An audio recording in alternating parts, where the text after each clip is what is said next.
Asta, qui est un mage dépanneur pour la maison des clans, et dans sa tentative de le faire, vole à Tom. Il est traqué par des assassins, mais il les élimine tous, laissant le dernier pour pouvoir le torturer et obtenir des informations de lui. Asta maintient le chasseur au sol avec son pouvoir magique, lui demandant comment utiliser le tome important, mais le type révèle qu'il ne sait pas. Asta commence à réaliser que Declan lui-même ne connaît pas la valeur du tome, car s'il le savait, il ne l'aurait pas enterré dans un sous-sol rouillé. Pourtant, ils l'ont poursuivi pour ça, même si Declan ne sait pas utiliser le grimoire. Le chasseur propose qu'Asta rende le grimoire pour qu'il puisse l'aider à demander la clémence du chef. Asta refuse l'offre et fait savoir au chasseur qu'il va en finir avec lui. Soudain, un portail s'ouvre derrière lui et il ressent une aura terrifiante et écrasante émaner du portail. L'aura semble provenir d'un type cool tenant une canne. Apparemment, c'est Faren Declan, qui est le chef de la maison des clans. Faren dit à Asta qu'il aimerait récupérer le grimoire et qu'ensuite ils pourraient avoir une petite discussion. Asta est submergé par la puissance qui se tient devant lui. Il a été un dépanneur pendant plus de 10 ans, et il a passé la moitié de ses années avec la maison des clans. C'est la première fois qu'il voit le chef de la maison. La maison des clans est la famille magique la plus prestigieuse du continent oriental, et des rumeurs disent que le chef est le mage le plus puissant de son histoire. Asta sent combien Faren est dangereux, mais il fait comme si de rien. Asta demande à Faren s'il veut prendre le butin d'un autre, un acte sans vergogne. Faren rit en entendant cela, mais Asta est nerveux parce qu'il sait ce que cela signifie que le chef de la maison soit lui-même présent. Asta est obligé d'admettre que Faren a l'aura la plus impressionnante qu'il ait jamais vue. Faren fait savoir à Asta qu'il peut facilement le tuer et lui prendre le tome, mais il souhaite qu'ils aient une conversation. Faren dit à Asta qu'il aimerait qu'il revienne travailler pour la maison des clans. Il lui promet qu'il oublierait tous ses péchés s'il revient et remet également le tome. Faren admet qu'Asta a un talent remarquable et il ne veut pas qu'il soit gâché. Faren est impressionné par le fait qu'Asta vient de la zone grise, mais qu'il a réussi à maîtriser des techniques vraiment efficaces. Faren enjolive son offre, disant à Asta qu'il peut vraiment s'élever haut s'il permet à la maison des clans de l'aider. Après lui avoir expliqué tout ce qu'il peut gagner en revenant, Faren conclut avec le point crucial, rendre le tome. À cet instant, Asta annonce à Faren qu'il accepte ses conditions, et Faren soupire de soulagement.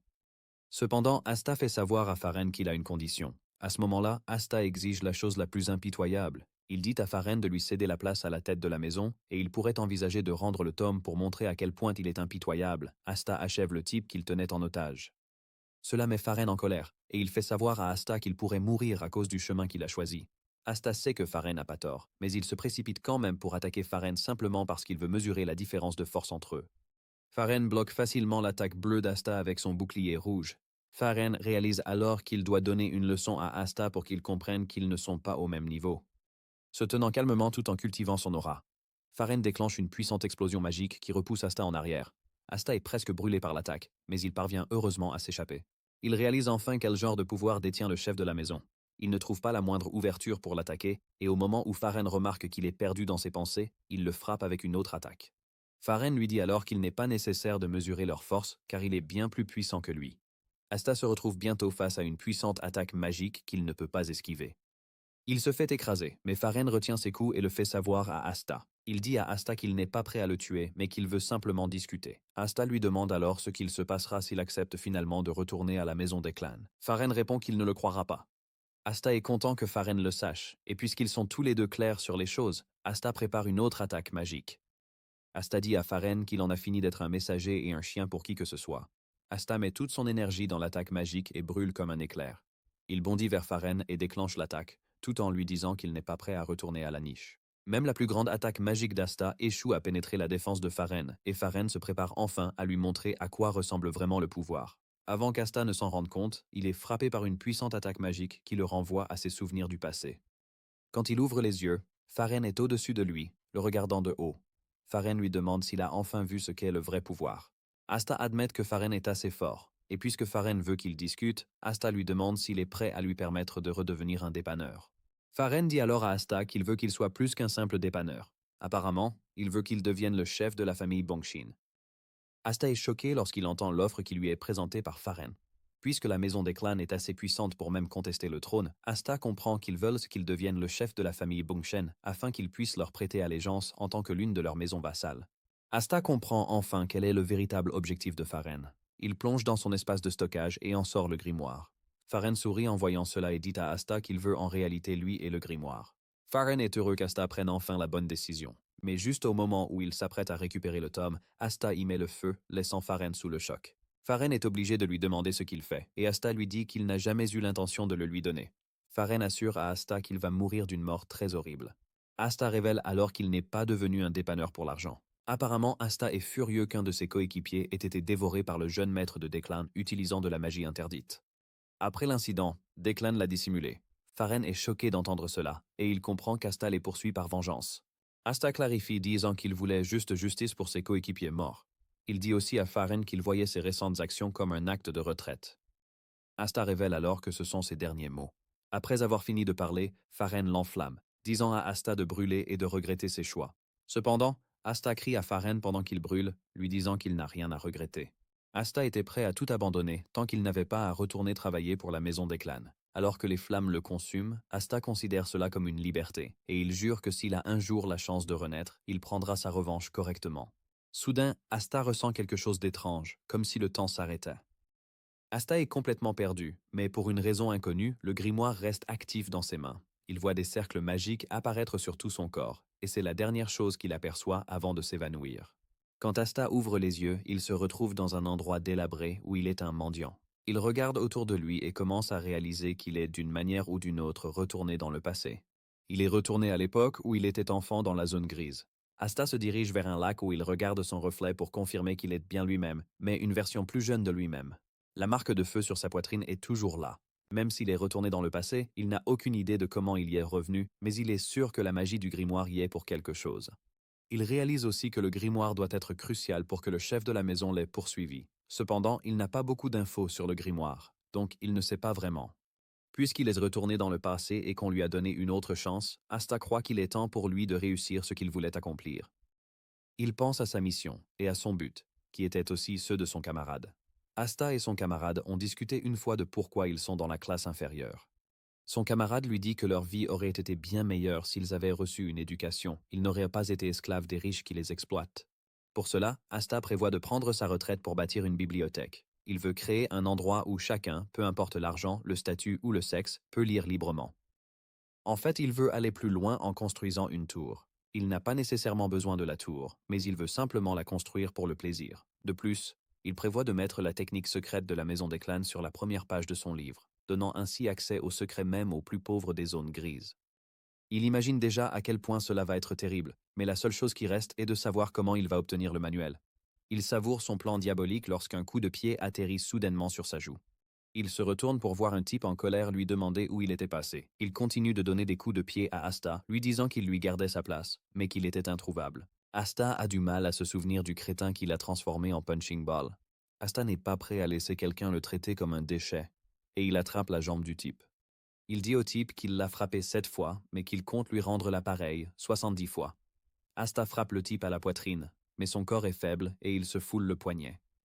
Asta est choqué, mais alors qu'il est encore étourdi par ce qui s'est passé, il reçoit un autre coup de poing au visage. Le type continue la raclée qu'il infligeait à Asta. Asta est ému aux larmes à cause de la douleur des coups de pied.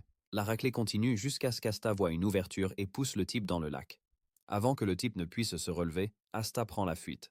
Le gars sort de l'eau et lui demande pourquoi il s'enfuit. Asta répond simplement qu'il ne s'enfuit pas, mais qu'il effectue une retraite tactique. Il assure au type qu'il se souviendra de son visage. Il promet de garder en mémoire tous les coups reçus. Vétéran des résolutions de problèmes, et le mot abandonné n'étant pas dans son vocabulaire, il obtiendra sa revanche. Il se cache dans une ruelle, fixant son poignet foulé. Il n'en revient pas de la faiblesse de son corps, blessé juste en frappant. Asta décide de mettre son rêve de côté pour l'instant et de se concentrer sur l'entraînement de son corps faible et misérable. Soudain, un enfant avec un œil rouge apparaît et demande à Asta s'il a faim. Asta est choqué par cela et demande au garçon s'il le connaît. Le garçon répond simplement qu'il n'a aucune idée de qui il est. Asta peut dire autant puisque l'enfant ressemble à un enfant de noble. Il suppose qu'il a dû tomber en disgrâce lors d'une lutte de pouvoir. Asta classe le garçon comme une jolie petite bombe ambulante. Le garçon se présente alors comme Damian. Asta est surpris de voir un gamin bizarre le fixer et lui dire des choses. Il est obligé de lui demander s'il est mentalement stable. Damian continue en disant qu'il n'a pas de maman et Asta complète en disant qu'il n'a pas de papa. Puisqu'ils semblent être dans une compétition pour savoir qui est le meilleur orphelin, Asta suggère qu'ils prennent des chemins séparés car il ne veut clairement pas s'impliquer avec une bombe à retardement comme Damian. Quelques instants plus tard, Damian reste debout et Asta est déjà effrayé. Il est forcé de demander à Damian s'il part ou non. À sa grande surprise, Damian lui dit qu'il va l'accompagner. Quelque chose dans la tête d'Asta lui suggère de gifler le gamin. Peut-être que cela l'aidera à retrouver ses esprits. Cependant, il se contente de dire à Damian de s'éloigner. À ce moment, Damian touche sa tête à cause de la blessure. Il assure à Asta qu'il peut le soigner. Avec un sourire inquiétant, il crée un cercle magique lumineux qui émet des particules de guérison. Asta pense d'abord que c'est une touche magique, mais réalise vite son erreur. Ce qu'il voit n'est pas une touche magique, mais la lumière de guérison. C'est une technique secrète de la maison Blando. Apparemment, la maison Blandor est tombée à cause de la maison des clans. Asta ne peut pas croire qu'il vient de se retrouver impliqué dans quelque chose d'assez dangereux. Asta se demande pourquoi un enfant Blandor est dans la zone grise. Il réalise qu'en ce moment, la famille Blandor devrait toujours être puissante. Perdu dans ses pensées, Asta appelle Damian par son nom et il répond avec enthousiasme, révélant son autre œil, qui est de couleur verte. En gros, il a deux couleurs d'yeux différentes. En voyant les yeux de l'enfant, Asta se rappelle quelque chose d'important qu'il avait oublié. L'enfant aux yeux étranges deviendra plus tard le monstre de Blandor. C'était le boucher fou qui ne mourait même pas quand on essayait de le tuer. Après que Damian ait fini de soigner Asta, il s'accroupit pour compter les fourmis comme un enfant ordinaire, laissant Asta totalement perplexe. Avant la régression, quand il était dépanneur, lui et ses camarades ont reçu des ordres de la famille Declan pour aller chez les Blandor. Apparemment, la famille Blandor avait besoin d'aide à cause d'un monstre dans leur domaine. Quand Asta et ses amis y allaient, ils croyaient que le monstre serait un ogre ou quelque chose de semblable. Mais, en arrivant au domaine, ils ont découvert une scène macabre. C'était Damian qui déchirait les gens comme si de rien n'était. Damian lançait des sorts de guérison, riant sans cesse alors qu'il se battait comme un fou. C'est ici qu'il a obtenu le nom de monstre de Blandor. Le boucher qui ne mourra pas même quand vous essayez de le tuer. Asta décide d'oublier ce dont il se souvenait et de se concentrer sur le présent. Il se demande pourquoi un descendant direct de la famille Blandor se trouve juste devant lui. Il est essentiellement le seul héritier de la maison, ce qui rend étrange qu'il soit dans la zone grise. Juste à ce moment-là, Damian propose une suggestion bizarre. Il dit à Asta qu'il devrait manger. Damian dit que sa mère lui a dit qu'il doit manger pour rester en bonne santé, et il attribue la faiblesse d'Asta au fait qu'il ne mange pas. Asta n'a d'autre choix que d'admettre que le garçon a effectivement raison dans ce qu'il dit. Asta lui demande alors s'il a de l'argent sur lui. Damian répond affirmativement et sort une bourse remplie de pièces d'or. Le visage d'Asta s'illumine d'excitation en voyant cela, et il déclare immédiatement qu'il est désormais ami avec Damian. Damian est choqué par cette amitié soudaine, mais Asta parvient à le manipuler habilement. Il lui dit alors que les amis partagent généralement ce qu'ils ont. Damian tombe dans ses pièges et accepte avec lui. Asta propose qu'ils aillent manger quelque chose et Damian est d'accord. Après avoir terminé de manger, il se retire dans un abri. Le ventre d'Asta est plein, ce qui ne lui était jamais arrivé. Damian est surpris qu'il y ait une maison au-dessus de l'endroit où il mange. Il avait dormi dehors et mentionne soudain qu'il n'a pas de père non plus. Asta le corrige en lui disant qu'il a bel et bien un père, mais Damian refuse d'être en accord avec cela. Asta demande alors à Damian s'il a une mère, mais Damian répond qu'il n'en a pas. En somme, il est convaincu qu'aucun d'eux n'existe puisqu'ils ne sont pas à ses côtés. Asta finit par comprendre la situation et tente de la maîtriser. Asta interroge Damian sur la durée de sa solitude. Damian révèle alors qu'après avoir quitté sa famille, il a dormi à 10 reprises. Asta se demande si Damian est poursuivi, car il dit avoir dormi 10 fois. Asta pense qu'il est parti depuis environ 10 jours. C'est alors que Damian précise qu'il a aussi fait des siestes. Parfois, il prend 2 siestes chaque jour. Cependant, il en a effectué un total de 10. Asta en déduit donc qu'il est parti depuis au moins 3 ou 4 jours. Damian agit comme un enfant normal, et Asta réalise que les fous étaient innocents. À un moment, voyant Damian seul, Asta choisit de jouer le rôle de sa nounou et peut-être de se rapprocher de la famille Blandor. Il sait que cela l'aidera certainement lorsqu'il voudra affronter la famille Declan plus tard dans le futur. Cependant, Asta est toujours obsédé par le type qui l'a frappé 57 fois. Avant de se coucher, Asta dit à Damian de ne pas le déranger car il a quelque chose à faire. Damian comprend immédiatement qu'Asta veut pratiquer sa respiration. Apparemment, dans sa vie antérieure, Asta a basé sa magie sur quelque chose de simple. C'est pourquoi il a choisi de s'infiltrer dans les maisons nobles pour voler des sorts. Il a failli mourir dans ces situations, mais a réussi à acquérir plusieurs sorts, comme ceux de renforcement corporel utilisés par les chevaliers. Il a aussi acquis d'autres sorts, mais c'est quand il était près de mourir qu'il a découvert le vrai pouvoir. Cependant, cette fois-ci, il vise à être plus fort. Le sort qu'il veut apprendre est l'art fondamental de Declan, la technique de l'origine céleste. C'est un art fondamental qui permet l'accommodation de tous les attributs du mana. Il l'avait mémorisé autrefois pour ses recherches, mais il est heureux de pouvoir enfin l'utiliser. Cela s'appelle la technique de respiration, et au moment où il l'active, il ressent une forte vague de puissance déferler en lui, comme s'il était brûlé par de la lave. Bien que la douleur soit intense, Asta est déterminé à la supporter. Il voit soudainement des impuretés être brûlées hors de son corps. Il s'avère que la technique est exclusive aux nobles de haut rang et qu'elle force le mana à brûler les impuretés dans les circuits. Asta s'immerge dans le processus et il se retrouve bientôt submergé dans un bassin de mana. Lorsqu'il se réveille enfin de ce processus douloureux, Damian s'est endormi. Il est choqué de voir qu'il n'y a plus d'impuretés dans son circuit. De plus, son mana a été complètement purifié au-delà de celui de sa vie passée. Cependant, il sait que même avec cela, il lui est toujours impossible de vaincre Declan. Néanmoins, ses chances ont augmenté. Asta se motive avec le fait qu'il est un dépanneur qui n'abandonne jamais. Plus tard, Asta aide Damian à teindre ses cheveux en brun et change aussi ses vêtements pour cacher son identité. Pour finir, il lui donne une casquette. Damian demande alors à Asta quel est leur prochain plan, et Asta répond qu'ils vont sortir pour semer le chaos. Momentanément, Asta trouve le type qui l'a frappé 57 fois. Dès que le type l'aperçoit, il lui demande où il a été, mais avant même qu'il ait la chance de dire plus de bêtises à Asta, il reçoit un coup de poing dans le ventre. Le coup envoie une vague d'agonie à travers tout son corps, le faisant immédiatement s'évanouir. Asta est fier de lui-même d'avoir réussi à frapper au bon endroit. Cependant, Asta n'en a pas encore terminé avec lui, car il envisage de le frapper un total de 123 fois. Le reste de la maison a rapidement découvert le tumulte, et ils sont sortis pour constater que leur Benjamin était à l'origine de tout cela.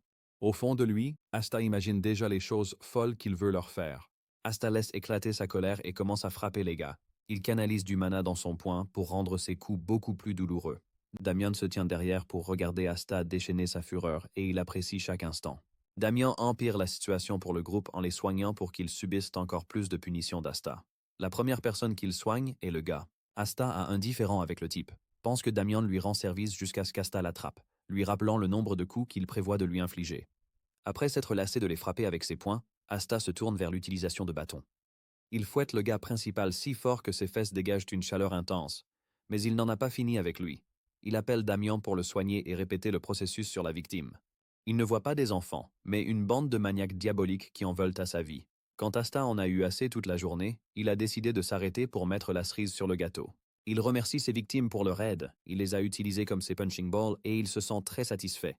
Il a réussi à effectuer plus de 100 coups par personne, ce qui fait plus de 1000, et il est fier de lui. Le chef des victimes demande gentiment à Asta s'ils peuvent partir, et il répond oui. Le gars rappelle ensuite à Asta qu'il est chez lui, lui suggérant subtilement qu'il devrait être celui qui s'en va. Asta le comprend et le fixe avec une aura si effrayante que cela force le type et ses camarades à se retirer dans un coin. Juste à ce moment-là, Asta sent que quelqu'un s'approche d'eux. Il peut voir que cette personne est compétente, tout comme un dépanneur. C'est à ce moment-là qu'il réalise que la personne pourrait être après Damian. Asta est surpris qu'ils aient pu le trouver, même s'il était prudent. Asta réalise qu'il est dans une mauvaise position, mais il n'est pas question pour lui de rester assis à attendre d'être attaqué. Comme il était un dépanneur dans sa vie antérieure, il a été contraint de faire face à des situations difficiles, et celle-ci en est une. Il rassemble toute la mana qu'il peut et la compresse plusieurs fois. Avec cela, il crée une balle de mana et la vise directement sur la personne qui se précipite vers eux.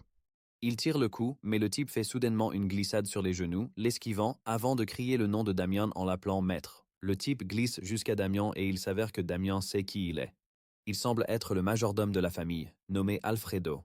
Il tient fermement Damian, mais l'enfant lui demande de le lâcher. Alfredo refuse, affirmant qu'il doit ramener Damian à la famille.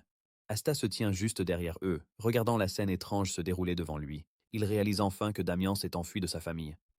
Après avoir terminé les présentations, Alfredo propose à Asta de les suivre jusqu'au domaine. Comme Damian semble s'être attaché à lui, Asta prend un moment pour réfléchir à l'offre. Tout ce qu'il sait, c'est que la maison est une famille prestigieuse, mais il ne peut pas vraiment comprendre leurs véritables intentions. Néanmoins, il avait l'intention de nouer une relation auparavant, et puisque le territoire de la famille est sur le chemin de la ville, il trouve cela très pratique. L'académie de Xenia est aussi proche, et comme sa bibliothèque est de premier ordre, Asta prévoit de la visiter pour préparer la construction de sa propre bibliothèque. Après réflexion, Asta accepte l'offre. Momentanément, ils arrivent au domaine de la famille. Asta descend de la calèche en réalisant que c'est sa première visite officielle au domaine. Comme il est déjà tard, Alfredo suggère qu'il se repose. Il demande à la domestique, Lancy, de s'occuper des enfants. Lancy regarde Damian avec des yeux très froids, et Damian comprend déjà qu'il est fichu. Plus tard dans la nuit, Alfredo va voir la matrone, Gamo. Il lui dit que Damian était dans la zone grise et qu'il vient de le ramener. Gamo est une femme impulsive et elle lance un sort d'attaque par colère avant d'apprendre que son fils va parfaitement bien. Elle pousse un soupir de soulagement et Alfredo fait de même. Il savait bien que cela aurait été une sentence de mort pour quiconque blessant Damian. Apparemment, Gamo était autrefois appelée la sorcière de sang et sa fureur est presque inarrêtable. Gamo félicite Alfredo pour son dur labeur. Avant de partir, Alfredo dit à Gamo qu'il y a encore une chose. Il informe que le nouvel ami de Damian, Asta, a remarqué sa présence avant même qu'il n'apparaisse. En réaction à cela, il avait déjà préparé une contre-attaque. Alfredo révèle qu'Asta brandissait une balle de mana lorsqu'ils se sont affrontés. Gamo est impressionnée en entendant cela et elle admet que c'est un talent incroyable pour quelqu'un de la zone grise. À cause de cela, Alfredo dit à la matrone qu'il a une faveur à lui demander. Le lendemain, Asta se réveille avec une demande d'Alfredo pour devenir son successeur. Asta est choqué d'entendre cela et Alfredo est soulagé que le gars soit surpris. Il est convaincu qu'Asta va sauter sur l'occasion car c'est une opportunité rare. Mais Alfredo est stupéfait quand Asta refuse subtilement l'offre. Alfredo croit qu'il est devenu sourd et qu'il n'entend pas correctement. Même Damian est choqué de voir qu'Asta a rejeté l'offre. Asta admet que l'offre est importante, mais il fait savoir à Alfredo qu'il préfère que les choses restent telles qu'elles sont. Alfredo comprend rapidement qu'Asta est originaire de la zone grise et a acquis la maîtrise de la magie grâce à son talent inné, ce qui explique sa grande confiance en lui. Alfredo essaie alors de briser la confiance d'Asta en lui disant que le monde est très vaste et qu'il ne connaît rien des dangers qui s'y trouvent. Alfredo compare Asta à un gobelin dans un grand canyon, mais Asta le corrige en disant qu'il se sent plutôt comme un dragon. Alfredo est choqué d'entendre cela et il décide de montrer à Asta ce qu'il entend par là. Alfredo conduit Asta à la maison d'entraînement des majordomes où les stagiaires s'exercent. Alfredo est fier de montrer à Asta ce spectacle. Il dit à Asta que les enfants ont tous son âge et qu'ils ont été reconnus comme le talent de la maison Blandor. Asta regarde les enfants et admet qu'ils ont suivi un entraînement précis qui ne les fait pas paraître comme des enfants. Cependant, il n'est toujours pas impressionné par ce qu'il voit. Asta dit à Alfredo qu'il peut ressentir leur aura, et Alfredo est heureux de l'entendre. Il lui redemande s'il est prêt à accepter sa proposition, car il pourra briller comme les enfants ici. Cependant, Asta refuse encore, disant à Alfredo qu'il déteste la lumière. À ce moment-là, un des enfants, Winster, lève la main. Winster dit à Alfredo qu'il a une suggestion. Winster pense qu'Asta est sans talent, c'est pourquoi il a rejeté l'offre d'Alfredo. En plus de cela, il croit qu'Asta ne peut pas vraiment comprendre à quel point ils sont formidables et il veut le lui montrer. Il demande essentiellement un duel contre Asta, et Alfredo peut sentir l'arrogance de Winster, mais il le permet. Il demande à Asta s'il est prêt pour le duel. Asta comprend pourquoi le gars voudrait un duel, car tous les stagiaires le voient déjà comme leur rival. Il sait qu'il le voit probablement comme un gars chanceux qui vient de surgir de nulle part et qui reçoit déjà l'offre de devenir le successeur du majordome en chef. Asta accepte le duel, mais demande à Alfredo s'il peut choisir son adversaire. Alfredo lui dit d'y aller. Asta désigne alors Winster, mais il ne s'arrête pas là et pointe 4 autres stagiaires. Tout le monde est choqué lorsqu'Asta révèle qu'il veut un 5 contre 1. Winster n'en croit pas ses yeux et Asta lui fait savoir qu'il est libre de se retirer s'il a peur. Alfredo rit en voyant cela, réalisant qu'Asta a la détermination d'un successeur. Alfredo demande alors à Asta s'il est prêt à assumer la responsabilité de ses paroles, et il répond oui. Alfredo dit à Asta qu'il lui offrira un cadeau s'il tient 1 minute dans le duel, mais sinon, il n'aura pas d'autre choix que de devenir son successeur. Asta peut percevoir le désespoir dans le ton d'Alfredo, mais il ne craint pas le défi. Une fois qu'ils se sont mis d'accord, Alfredo leur demande d'entrer dans l'arène. L'instructeur stagiaire doit demander à Alfredo si ce n'est pas trop risqué. Alfredo admet que ça l'est, mais il doit montrer à Asta comment cesser d'être arrogant. L'instructeur est terrifié car il ne souhaite pas causer de préjudice à l'invité de Damian. Il s'approche de Damian et lui exprime que son ami est en péril. L'instructeur veut que Damian arrête le duel, mais à sa grande surprise, Damian est très enthousiaste pour le combat. Il veut même y participer, mais Lancy lui dit que Gamma le grondera s'il s'en mêle. Alfredo dit alors à l'instructeur de commencer le match et d'arrêter de perdre du temps. L'instructeur en conclut qu'il n'a pas le choix puisqu'il a fait de son mieux pour arrêter le duel. Lancy remarque l'humeur de l'instructeur et quitte la pièce. Avant de partir, elle dit à Damian de ne pas s'en mêler. Damian sourit, assurant à la dame qu'il ne le fera pas. L'instructeur s'avance vers les enfants afin de leur expliquer en détail les règles. Il leur annonce qu'il s'agira d'un match libre pour tous. Il précise que le duel ne prendra fin que lorsqu'un côté se rendra. Il leur dit qu'il peut stopper le duel à tout moment. Winster fixe Asta avec un tel mépris, prêt à l'écraser et à le démasquer comme imposteur.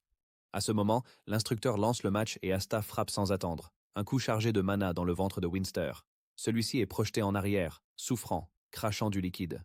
Avant que Winster ne s'en rende compte, Asta a mis à terre le reste des stagiaires. Ils se tordent tous de douleur sur le sol, mais Winster est le seul encore debout. Asta le fixe comme un méchant et lui dit qu'il est prêt à lui offrir certaines des meilleures expériences possibles. Asta dit cela tout en faisant rouler des balles de mana dans ses mains. Il dit à Winster que la première leçon est de ne jamais sous-estimer le petit gars. Winster perd déjà ses moyens en réalisant qu'Asta manipule des balles de mana avec aisance. Winster sait ce que signifie conjurer une balle de mana. Asta poursuit sa leçon et lui dit que la deuxième est de ne pas juger les gens trop vite. Asta dit cela tout en frappant Winster et ses camarades avec des balles de mana. Ils hurlent tous de douleur car les balles leur causent une douleur intense. Et pour la troisième leçon, Asta dit à Winster que le monde est vaste et amer. Asta s'approche de Winster et l'achève d'un coup de poing. Asta sourit aux stagiaires en leur disant qu'il va personnellement leur enseigner les leçons qu'il vient de mentionner. Winster hurle de douleur, traitant Asta de fou. Il lui dit qu'il n'utilise pas de magie contre eux, mais Asta rétorque que c'est de la magie. Asta poursuit sa leçon en frappant Winster à la tête, affirmant qu'il utilise de la magie physique. Tous dans la pièce sont stupéfaits tandis qu'Asta malmène les stagiaires comme s'ils n'étaient rien. Il les traîne comme s'ils étaient ses marionnettes personnelles. Alfredo est stupéfait par la balle magique qu'il vient de voir d'Asta. Il se demande combien de fois la magie a été compressée. En raison de la puissance des balles, Alfredo se rend compte qu'elles ont été compressées au moins 4 ou 5 fois. C'est alors qu'il comprend que s'il avait été touché par les balles de mana, cela aurait pu lui causer de gros dégâts. Il se rend compte qu'Asta a un contrôle total sur son mana inné et, en plus de cela, il est plutôt doué pour battre les gens. À l'arrière, Damian est occupé à les soigner pour qu'Asta puisse s'amuser davantage à s'occuper d'eux. Soudain, Lancy entre avec Gamo. Elle convoque Alfredo, et quand l'instructeur voit la matrone, il soupire de soulagement, pensant qu'ils sont enfin sauvés. Gamo demande à Alfredo ce qui se passe et il avoue qu'il effectuait simplement un test. Gamo n'arrive pas à croire qu'Alfredo considère cela comme un test. Asta malmène les stagiaires pendant que Damian les soutient depuis l'arrière. Gamo ordonne à Alfredo de rassembler les stagiaires et de leur dire de partir. Ensuite, elle dit à Damian et Asta d'aller dans leur chambre. Puis, elle s'approche de l'instructeur et lui annonce qu'il est renvoyé, ce qui le choque. Plus tard, Gamo dit à Alfredo qu'il a dépassé les limites, même si ses intentions étaient bonnes. Alfredo reconnaît son erreur et dit à Gamo qu'il est prêt à accepter sa punition. Gamo demande à Alfredo si Damian a aidé Asta pendant le duel, et il répond que non. Alfredo ajoute qu'Asta est vraiment doué. Bon à frapper les gens. Alfredo continue ensuite en disant à Gamo qu'Asta a utilisé à nouveau la balle magique. Cependant, il l'a compressée plusieurs fois pour en augmenter la puissance.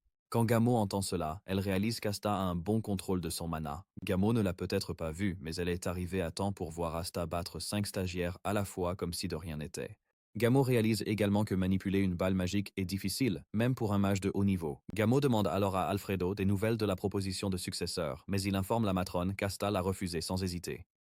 Gamo réalise qu'elle doit réévaluer le garçon. Elle demande à Alfredo d'amener Asta à elle. Peu de temps après, Asta rencontre Gamo, mais Damian est aussi dans la pièce en train de grignoter des biscuits comme un enfant gâté. Avant que Gamo ne commence à dire quoi que ce soit, elle pose une boîte sur la table pour Asta. Asta est surpris de voir cela, et Gamo lui rappelle qu'Alfredo lui a promis un cadeau. Asta est encore plus surpris que le cadeau soit préparé par Gamo. Elle lui dit d'ouvrir la boîte, et lorsqu'il le fait, il est choqué de voir qu'elle contient un objet de haute qualité. Asta est surpris car même dans la famille Blando, seuls les recrues des 5 meilleures divisions de mages le reçoivent. Sans aucun doute. Asta soupçonne qu'il y a quelque chose de plus attaché au cadeau, comme si Gamo pouvait lire dans ses pensées. Elle lui dit qu'il est libre de prendre le cadeau sans inquiétude. Gamo mentionne qu'Asta a aidé son fils dans la zone grise, et cela sert également d'excuse pour ce qui s'est passé plus tôt dans la journée. Asta n'est pas prêt à tomber dans un piège, et il demande à Gamo s'il sera obligé de rejoindre Blandor s'il consomme l'objet, mais elle répond non. Il lui demande ensuite si l'objet contient du poison, mais sa réponse reste la même. Asta est choquée d'apprendre qu'il n'y a aucune condition attachée à la consommation de l'objet. Asta remercie ensuite la dame pour le cadeau. Gamo mentionne alors qu'elle a une proposition. Quand Asta entend cela, il comprend qu'il avait raison. Gamo dévoile son plan pour organiser l'entrée d'Asta à l'académie pour qu'il puisse y aller avec Damian. Asta est perplexe à ce sujet et Gamo dit que Damian devait aller à l'académie l'an dernier, mais il a refusé, donc c'est reporté à cette année. Cependant, Gamo ne s'attendait pas à ce que son fils s'enfuit de cette manière. Elle voit déjà que Damian apprécie Asta, c'est pourquoi elle lui demande. Asta se rend compte que Gamo fait de son mieux pour s'assurer que Damian reste à l'académie, car si elle le force, il s'enfuira à nouveau. De plus, Asta voit cela comme une opportunité rare pour lui, car l'académie lui fournira de nombreuses connexions. Il ne pense pas que ce soit une mauvaise idée. Il sait que c'est une bonne idée, mais en même temps, il a l'impression d'avoir une laisse autour de lui. Il décide alors de dire à la dame qu'il va y réfléchir. Gamo est d'accord avec sa décision, et elle lui fait savoir qu'elle attendra sa réponse. Elle demande alors à Asta pourquoi il a rejeté l'offre de devenir le successeur d'Alfredo. Asta sent qu'Alfredo écoute aux portes et décide de blesser son ego. Il dit simplement à la dame que ses genoux lui sont précieux, indiquant qu'il n'aime pas s'incliner devant les gens. Cela a directement touché le majordome, qui se cache et écoute la conversation à la porte. Quand Asta retourne dans sa chambre, il consomme l'objet et il est impressionné par les changements que cela apporte à son corps. Sa mana a considérablement augmenté rien qu'avec une absorption de 10%. Son physique change également pour devenir celui d'un nez de la flamme. Asta est d'autant plus impressionné par le fait que l'absorption de l'objet ne cause aucune impureté dans son corps. Et à propos de l'académie, il y a déjà réfléchi et il a déjà une réponse. Il sait que s'inscrire à l'académie lui donnera rapidement l'occasion de rencontrer un sponsor. Il y a de nombreux avantages à rejoindre l'académie, mais en même temps, il a l'impression de marcher dans un piège. Asta décide alors d'aller courir. Il sort de sa chambre et à ce moment-là, il entend quelqu'un lui demander s'il est Asta. Asta se retourne pour regarder le gars. Il évalue son apparence, qui se caractérise par des cheveux blonds platine. Puisque Damien est le descendant direct, Asta pense que le type est un parent. Asta décide de mentir en disant au type qu'il n'est pas l'Asta qu'il cherche. Le type est choqué d'entendre cela, car l'apparence de la personne en face de lui correspond à ce qu'on lui avait dit. Asta soutient son mensonge en disant au type que la couleur de ses cheveux peut changer avec la lumière, ce qui signifie qu'il pourrait y avoir beaucoup de choses différentes. Le type suppose alors qu'il s'est trompé de personne et se retourne pour partir tout en s'excusant pour le malentendu. Juste à ce moment-là, Alfredo se précipite et mentionne le nom d'Asta au mauvais moment. Il est là pour parler à nouveau de toute l'histoire du majordome, mais Alfredo, en mentionnant son nom, a déjà révélé son identité à l'étranger, qui était déjà en train de partir. L'étranger se retourne immédiatement en disant qu'il avait raison parce qu'Asta a un visage désagréable. Asta n'a plus aucun moyen de couvrir son mensonge, et il admet qu'il est bien l'Asta qu'il cherchait. Cela énerve le type, mais lorsqu'il réalise qu'Alfredo est là, il décide de battre en retraite. Il dit à Asta de venir au Hall des Mages plus tard pour lui donner une leçon et lui apprendre les bonnes manières. Une fois que le type est parti, Alfredo demande à Asta si quelque chose ne va pas, mais il répond que non. Au fond de lui, Asta cherchait déjà quelqu'un sur qui passer sa colère, et il voit ce type comme le sujet de test parfait. Asta prévoit de se rendre plus tard à la salle des mages pour le battre. Asta demande ensuite à Alfredo s'il est possible de voir Gamo à ce moment-là. Asta est alors conduit au bureau de Gamo. Gamo est choqué qu'Asta ait demandé une réunion si tôt le matin. Elle demande à Asta s'il a pris une décision concernant leur conversation, et il répond que oui. À sa grande surprise, il informe Gamo qu'il envisage de s'inscrire à l'académie comme ils l'ont proposé. Gamo est surprise d'entendre cela, mais en même temps elle est soulagée. Gamo dit alors à Asta qu'ils vont préparer tout cela très bientôt. Sur ce, Asta quitte la pièce et Alfredo entre. Il demande à Gamo des nouvelles d'Asta et elle l'assure qu'il a accepté l'offre. Alfredo est content d'entendre cela et célèbre la victoire. Il prévoit de couvrir les frais d'Asta pour le premier semestre, mais ensuite, Asta aura du mal à payer ses frais de scolarité. Il croit qu'Asta deviendra plus anxieux car il aimerait en apprendre davantage. Alfredo prévoit d'intervenir et de donner un coup de main. Gamo est obligé de rappeler Alfredo à l'ordre, lui disant qu'il est trop bruyant. Alfredo s'excuse et va à la cuisine car c'est presque l'heure du petit déjeuner. Une fois qu'il est parti, Gamo comprend pourquoi Alfredo est heureux. Il sait qu'il a enfin eu l'occasion de faire d'Asta son successeur, mais en même temps, Gamo pense que c'est un plan bâclé. Cependant, Alfredo semble très confiant dans le plan parce que l'ancien majordome lui a fait le même coup. Asta décide alors de se rendre à la salle des mages, où l'imbécile de tout à l'heure lui a dit de venir. Asta ouvre la porte pour voir un mage avec le visage caché sous sa capuche, lui demandant pourquoi il est venu. Comme Asta ne connaît pas le nom du gamin d'avant, il commence à bégayer. Soudainement, le mage devient extrêmement enjoué, déclarant à Asta qu'il l'attendait avec impatience. Il demande à Asta de le suivre et le conduit dans une autre pièce. Il l'invite à entrer, mais lui dit de faire attention à sa tête. Asta entre et est frappé par des notes qui volent. Il comprend alors pourquoi le mage lui a conseillé de faire attention. Il tombe bientôt sur un type qui se présente comme Wenji von Blandor. Il demande à Asta s'il est venu voir son petit frère, mais Asta est vraiment perplexe face à la question. Il se demande si le gamin d'avant est son frère. Apparemment, il y a une chose qu'Asta sait sur les mages de sa vie antérieure. Il y a une caractéristique commune parmi les mages. Ils sont initialement frappés par des cheveux en bataille et finissent par les arracher, ce qui empêche les cheveux de repousser. En gros, Asta a divisé ce processus en 3 étapes distinctes. La première étape est pour les mages de nier que leurs cheveux tombent et de porter leur robe par-dessus. La deuxième étape est de simplement abandonner et de révéler leur tête chauve. Ensuite, la troisième étape est d'accepter la réalité et de se raser la tête pour être chauve. Cependant, la quatrième étape est celle où ils mènent des recherches pour rendre l'impossible possible. Ils essaieront toujours de créer de la magie pour faire pousser leurs cheveux, mais personne n'y est jamais parvenu. Cependant, toutes ces caractéristiques ne semblent pas s'appliquer à Wenji, qui se tient confortablement devant lui. Avant toute chose, Wenji s'excuse pour le comportement de son jeune frère. Asta demande alors à Wenji s'il travaille dans une académie. Wenji révèle qu'il est actuellement vice-doyen. Il sert ensuite une boisson à Asta. Asta est impressionné qu'une personne comme Wenjie soit déjà vice-doyen dans une académie. Il est sûr que Wenjie est compétent, car il ne peut pas obtenir ce poste juste grâce à son nom de famille. Wenji taquine Asta en disant qu'il est assez différent. Wenji révèle alors qu'il est au courant du fait qu'il a été encouragé à s'inscrire à l'Académie Zinin, ce qui est assez important. Wenji félicite Asta et dit que c'est une bonne opportunité pour lui d'apprendre. Wenji mentionne qu'il est également diplômé de l'Académie et qu'il est de la 145e promotion. Asta n'est pas vraiment impressionné car il n'a jamais demandé ces détails que l'autre lui donne spontanément.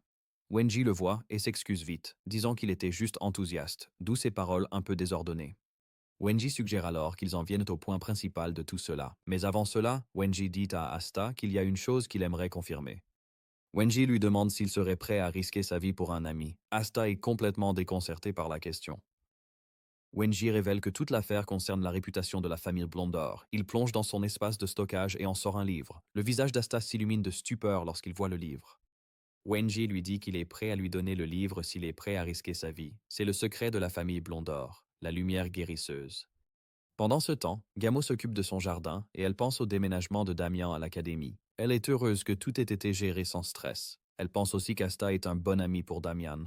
Elle sait que la nature d'Asta est bonne, même si Alfredo dit qu'il peut parfois être un peu agaçant. Gamo ne s'en inquiète pas, car chaque enfant a un côté effronté.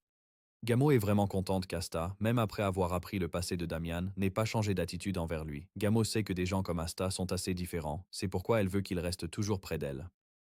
Néanmoins, Gamo connaît une vérité amère. Elle sait qu'Asta est comme un oiseau libre qui ne permettra à personne de le mettre en cage. Cependant, elle prévoit de réfléchir à de nombreuses façons de garder Asta près d'elle à cause de son fils Damian. Elle veut tout faire pour garder Asta près d'elle. De retour dans la salle des mages, Asta se demande pourquoi Wenjia lui offre la technique secrète de la famille. Il essaie d'évaluer la situation pour voir si c'est un piège. Wenjia essaie aussi de lire les émotions d'Asta, mais il n'y arrive pas car Asta ne montre rien. Il le compare à quelqu'un qui porte un masque, cachant sa vraie identité. Wenjie dit alors à Asta de bien réfléchir avant de répondre et de ne pas être aveuglé par la récompense. Asta répond ensuite à Wenji qu'il lui donnera sa réponse. Asta informe Wenji que s'il est en mesure de réaliser ce qu'il demande, il le fera, sinon il n'est pas contraint. Wenji rétorque qu'écouter sa proposition pourrait potentiellement mettre sa vie en péril. De plus, s'il entend la proposition et refuse, Wenji dit qu'il pourrait bien devoir le tuer. Sans aucune peur dans sa voix ou son expression, Asta dit à Wenji qu'il est libre de le tuer puisqu'ils sont destinés à vivre une seule fois. Même si c'est la deuxième chance d'Asta. Après avoir entendu cela, Wenji libère son aura effrayante pour intimider Asta, mais il reste impassible. Lorsque Wenji réalise que le gars ne se laisse pas facilement effrayer, il sourit et dit à Asta qu'il a réussi le test. Il dit à Asta qu'il a besoin de quelqu'un de fiable, mais pas de sa famille. Wenji parle de choses confuses avant de dévoiler ses vraies intentions. Il informe Asta que sa situation n'est pas une lutte de pouvoir au sein de la famille. Il dit que la famille est très soudée, mais il semble qu'il soit étroitement surveillé par la famille Declan. Asta est surpris d'entendre cela, et il demande à Wenji pourquoi la famille Declan le surveille, puisque Asta a déjà dit qu'il ne se soucie pas de mourir. Wenji révèle son véritable dilemme. Il s'avère qu'il recherche la magie des origines de la famille Declan, et il pourrait avoir fait une découverte majeure. Apparemment, il a réussi à obtenir la magie céleste des origines de la famille Declan, qui leur est exclusive. Asta entend cela et devient immédiatement très inquiet. Il réalise qu'il est plus ou moins assis en face d'un homme mort.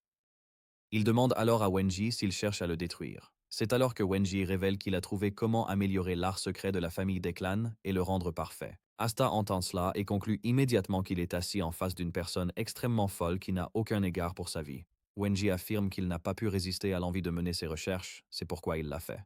Asta voit Wenji comme un fou furieux, mais en même temps, il se rend compte que le timing correspond parfaitement. Dans sa vie antérieure, lorsque Declan a anéanti la famille Blondor, Wenji était occupé à mener ses recherches sur le nouveau cercle des 10 000.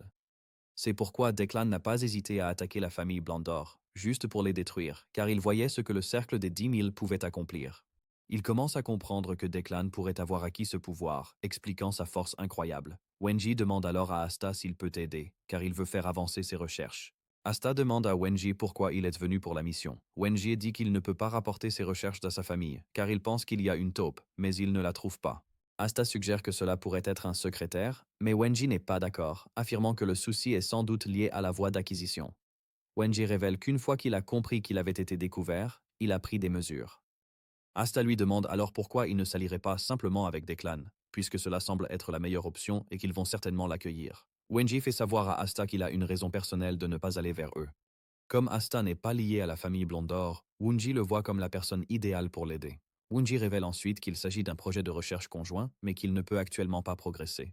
Wenji assure Asta qu'il va le récompenser convenablement. Wonji veut qu'il remette la thèse au professeur Perrin de l'Académie Zénion. En guise de récompense, il va lui donner le sort de lumière guérisseuse. Asta voit une opportunité et décide de la saisir. Il dit à Wonji qu'il a une meilleure offre pour eux. Asta dit qu'il veut le sort de lumière guérisseuse comme compensation et aussi le cercle des mille. Une fois que Wenji l'aura terminé, Asta est sur le bateau double ou rien. Quand Wenji entend cela, il admet qu'Asta est vraiment un sacré effronté. Puisque la mission est critique, Wenji n'a pas d'autre choix que de dire oui. Il garantit à Asta qu'il lui remettra le sortilège une fois qu'il l'aura complètement finalisé. Cependant, Wenji informe Asta qu'il a également une exigence. Il souhaiterait qu'Asta lui apporte son aide avant qu'il ne finalise l'ensemble, et Asta lui assure qu'il n'y a aucun souci pour lui de le faire. En récupérant la thèse de Wenji, Asta le taquine en disant qu'il ne sait pas lire, mais il change de ton, faisant savoir à Wenji qu'il plaisante seulement avec lui. Asta demande à Wenji si le professeur Perrin est digne de confiance. Wenji révèle qu'il était camarade de classe avec Perrin à l'académie et qu'ils ont toujours été rivaux. Ils essaient toujours de se surpasser, mais la rivalité a cessé quand Wenji est rentré chez lui. Asta n'arrive pas à croire qu'il va rencontrer un autre lunatique comme Wenji à l'académie. Lorsqu'Asta arrive dans sa chambre, il reçoit une pile de livres de la part de Wenji. Il y ajoute également une lettre. Dans la lettre, il informe Asta de l'ordre dans lequel il étudiera les livres pour l'aider à cultiver ses connaissances sans perdre de temps. Asta commence à organiser les livres et il admet que Wenji est un génie. Asta débute la rédaction de sa liste de bienfaiteurs pour les livres, avec Wenji en première position. Il envisage d'installer le livre Healing Light dans la tour une fois qu'elle sera édifiée. Cela donnera à tous la chance de le lire, mais il sait qu'il doit en parler avec Damian plus tard. Il prévoit d'utiliser le privilège d'ami pour convaincre Damian. Asta est déjà fier de son projet car il veut que les gens apprennent la magie. Il voit sa rencontre avec Wenji comme cruciale. De son côté, Wenji est aussi content d'avoir rencontré Asta, car il semble être une personne utile qui a éveillé son intérêt. En plus, il est impressionné qu'Asta n'ait pas eu peur de la mort, juste une menace. Le fait qu'Asta n'ait montré aucun signe de peur l'a rendu encore plus intéressé par lui. Wenji voit clairement qu'Asta a des yeux de quelqu'un qui ne craint pas la mort. Wenji est content d'avoir trouvé quelqu'un d'utile, pas les porcs habituels avec lesquels il a travaillé. Wenji peut également sentir qu'Asta cache beaucoup de choses, mais il considère cela comme une bonne chose. Il voit essentiellement Asta comme quelqu'un qui partage le même rêve que lui. Peu de temps après, Asta se prépare pour l'académie. Il emballe ses affaires et enfile l'uniforme de l'académie. Lancy vient dans sa chambre pour le chercher. Elle lui dit qu'il devra passer par une simple inscription de documents à son arrivée à l'académie. Lancy révèle ensuite que lui et Damian seront exemptés de l'examen d'entrée. Lancy complimente sa tenue et lui fait savoir qu'elle lui va bien. Asta se comporte comme un vrai gentleman et remercie la dame pour le compliment. Asta pense à l'exemption qu'il a obtenue avec Damian et réalise que c'est une chose réservée aux familles prestigieuses. C'est une admission spéciale et Asta est vraiment content de la voir aussi. Asta rejoint la calèche et voit Damian et sa mère qui l'attendent. La dame conseille au garçon d'être prudent à l'académie et Asta acquiesce respectueusement. Gamo fait également savoir à Asta qu'elle prie pour qu'il obtienne les résultats qu'il désire. Asta sourit, remerciant la femme pour cela. Au fond de lui, Asta vise à atteindre ses résultats sans aucun doute, car l'Académie offre de nombreuses opportunités et Asta compte bien tout saisir.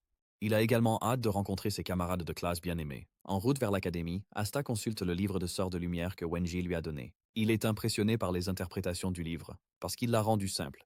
Apparemment, chaque noble a une façon d'interpréter les techniques, mais comparé aux autres versions, Asta croit que l'interprétation de Wenji fonctionne avec le principe céleste de Declan. Momentanément, ils arrivent à l'académie. Asta reste à la fenêtre pour regarder la célèbre académie Xenion. Lancy leur annonce ensuite qu'ils sont arrivés à la fin du service de la calèche. Selon les enseignements du principal fondateur, lors de l'admission, quel que soit le statut, tous les étudiants doivent marcher à pied. Lancy leur dit qu'ils sont arrivés à l'endroit où ils vont se séparer, et elle souhaite aux enfants de bien s'amuser à l'académie. Après être descendu de la calèche, Damian attrape Asta et lui dit qu'ils doivent se dépêcher d'aller à l'entrée de la cérémonie parce que Lancy lui a dit qu'il pourrait ne plus y avoir de place s'ils arrivent en retard. Asta est surpris d'entendre cela, car la cérémonie d'entrée n'est pas un théâtre de village avec des places attribuées aux premiers arrivés. C'est alors qu'il se rend compte que c'était Lancy qui l'avait dit. Il comprend facilement que Lancy l'a dit comme un appât pour s'assurer que Damian ne traîne pas les pieds. Asta décide alors de jouer le jeu, même si ce n'est que pour une fois. Ils arrivent bientôt dans la salle où se déroule la cérémonie et Damian est stupéfait par le nombre de personnes présentes. Même si la moitié de la salle est vide, Damian croit toujours Lancy qui dit qu'ils n'auraient pas eu de place s'ils étaient arrivés en retard. Asta n'arrive pas à croire que Damian soit encore assez naïf pour ne pas voir qu'il se faisait avoir. Asta sort ensuite leur réservation de siège pour vérifier où ils sont censés s'asseoir. Damian désigne un endroit dans la salle et suggère qu'ils s'assoient là, laissant Asta perplexe. Il n'arrive pas à comprendre que Damian soit excité d'être à l'académie alors qu'il était celui qui fuyait auparavant. Soudain, Damien entre en collision avec un autre étudiant, un grand gaillard nommé Exter. Le gars regarde Damien de haut comme s'il était une sorte d'insecte. Asta aide alors son ami à se relever, lui demandant s'il va bien. Damien rassure Asta qu'il se porte bien et attribue la responsabilité à son manque d'attention quant à la direction qu'il prenait. Damien et Asta s'apprêtent à s'éloigner lorsque Exter les interpelle. Il s'avère que Damien avait étalé de la salive sur ses vêtements. Asta essaie encore de comprendre toute l'affaire lorsque Damien se précipite vers le gars pour l'aider à nettoyer la salive tout en ajoutant encore plus. Cela rend Exter encore plus en colère et il lance un coup de poing au visage de Damian. Cependant, Asta parvient à bloquer le coup avant qu'il n'atteigne Damian. Asta dit au type d'arrêter sa crise avant de commettre une erreur. Exter demande avec une colère visible à Asta qui il est et Damian répond qu'Asta est son ami proche. Asta acquiesce d'un signe de tête et Exter finit par comprendre pourquoi Asta a décidé d'aider Damian. Cependant, Exter dit à Asta qu'il va regretter sa décision. Asta sait déjà où tout cela mène, mais cela ne le dérange pas. Il comprend qu'Exter est prêt à régler le combat avec ses poings, pas avec des mots. Cela attire bientôt l'attention des autres étudiants dans le hall. Apparemment, Exter est le descendant direct de la famille d'Olympie. Les étudiants qui regardent font déjà des paris sur qui va gagner le combat. La plupart d'entre eux croient qu'Exter sortira victorieux du combat. D'un autre côté, un autre étudiant veut qu'ils arrêtent le trio de se battre avant que les choses ne deviennent vraiment pires. Ils pensent qu'ils ne peuvent pas se battre correctement avec toute la salle bondée, mais un autre étudiant crée immédiatement une barrière autour du trio pour qu'ils puissent se battre à leur guise. La plupart des étudiants commencent à encourager Exter, lui disant qu'ils sont derrière lui pour qu'il gagne. Pendant ce temps, il y a un étudiant étrange au loin qui n'est pas impliqué dans le combat, mais qui sourit comme s'il savait ce qui allait se passer. Une fois qu'ils sont dans la barrière, Exter se présente et exige qu'Asta fasse de même. Asta répond simplement qu'il n'est pas né de la noblesse comme Exer. Il veut qu'Exter le considère comme un gars ordinaire qui ne fait que passer. Exter dit alors à Asta qu'il lui permettra de porter le premier coup puisqu'il est un mage. Asta rit en entendant cela et taquine Exer. C'est suffisant pour forcer Exer à foncer sur lui comme un fou. Asta rappelle alors au type qu'il est sur le point de se battre contre deux personnes.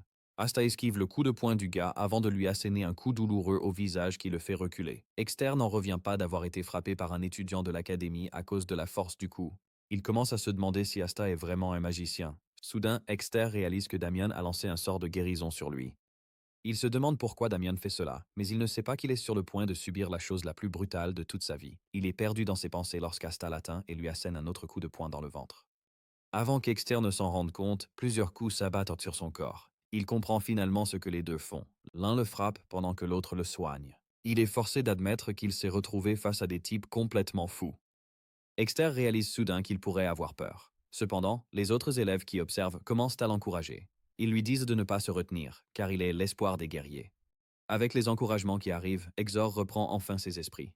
Il libère sa fureur en traitant Asta de simple magicien. Il balance son bras avec colère, mais Asta esquive le premier coup.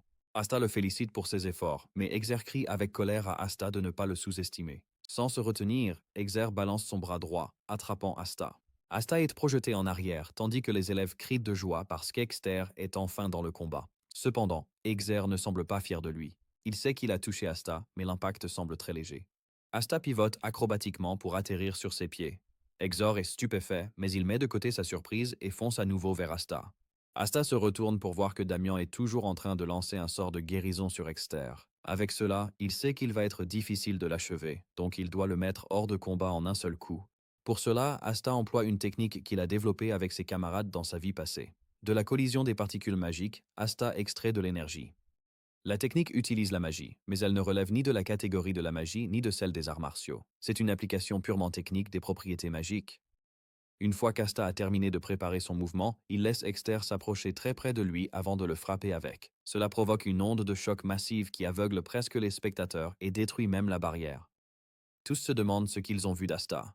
Soudain, Exter s'effondre et perd connaissance. Cela choque tout le monde, car ils n'en reviennent pas que le puissant Exter soit tombé d'un seul coup.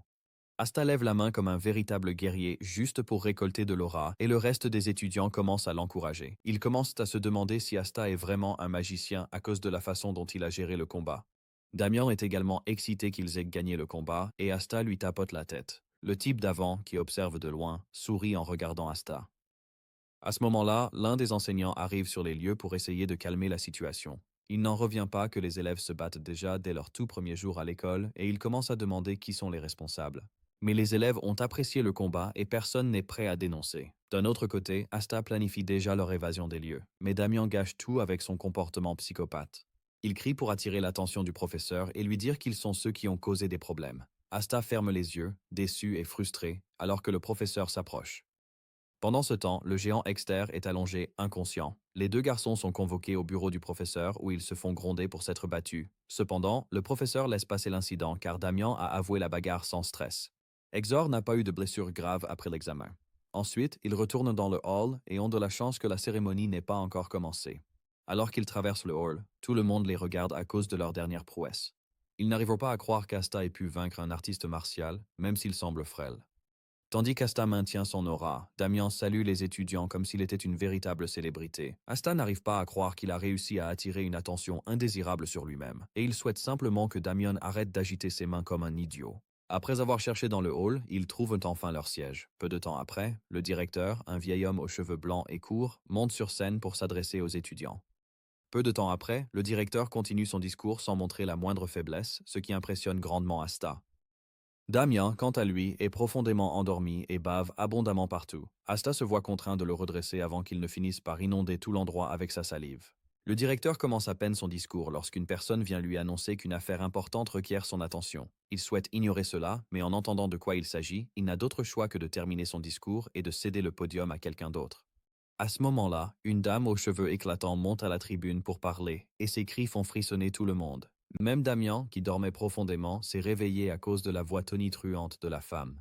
La dame se présente comme Jaira et elle leur fait savoir qu'elle sera celle qui continuera là où le directeur s'est arrêté. Jaira propose qu'ils commencent par le serment des nouveaux étudiants, et la première personne qu'elle appelle est la représentante de la division magique, Dahlia de Denai. Certains étudiants sont choqués lorsqu'ils entendent ce nom car ils ne s'attendaient pas à ce que la famille Danaï passe l'examen d'entrée. Certains croient que ses compétences ne sont pas suffisantes, c'est pourquoi elle est obligée de le faire. Certains la défendent en disant qu'il est impossible que ses compétences soient insuffisantes car sa famille ne l'aurait pas laissé passer l'examen. Asta, lui, sait qui est vraiment Dahlia. Apparemment, la famille Danaï est la deuxième maison la plus renommée après la famille des clans. Dahlia a grandi pour devenir la future mage représentante de la toujours deuxième classée d'Inaï.